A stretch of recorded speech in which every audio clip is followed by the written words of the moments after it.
না খেতে পারছিল শস্য, না ঘুমাতে পারছিল শান্তিতে। পঙ্গপাল এসে কীর্তিদের সব ফসল খেয়ে ফেললো। আর উকুন এসে তাদের শরীর, চুল আর চোখের পাতা এমন ভাবে কামড়াতে লাগলো যে তারা চুলকাতে চুলকাতে রক্ত বের করে ফেলত। কেন এই আজব শাস্তি? পঙ্গপাল যখন এলো তখন বনি ইসরায়েলদের একটি শস্যও তারা ছুঁয়ে দেখেনি, কিন্তু কিপ্তিদের সব বাগান উজাড় করে দিল। এরপর এলো উকুনের আযাব, এটি তাদের ত্বকের ভিতরে ঢুকে যেত। ফেরাউন আবার মুসাকে ডাকলো, তুমি দোয়া করো, এবার আমরা অবশ্যই তোমাকে যেতে দেব। মুসা আলাইহিস সালাম দোয়া করলেন, সব পরিষ্কার হয়ে গেল। কিন্তু বিপদ কাটতেই ফেরাউন তার আগের রূপে ফিরে এলো। বলল, এটা তো জাদু। মানুষ বিপদে পড়লে আল্লাহকে ডাকে, কিন্তু বিপদ কাটলেই আবার অকৃতজ্ঞ হয়ে যায়। এটি ধ্বংসের মূল কারণ। বারবার সুযোগ দেওয়ার পর এবার হলো চূড়ান্ত ফয়সালা। আল্লাহ মুসাকে বললেন, রাতের অন্ধকারে তোমার কওমকে নিয়ে বেরিয়ে যাও।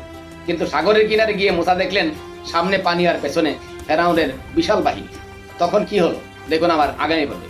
পাশে থাকুন, ভালো থাকুন, আল্লাহ হাফেজ।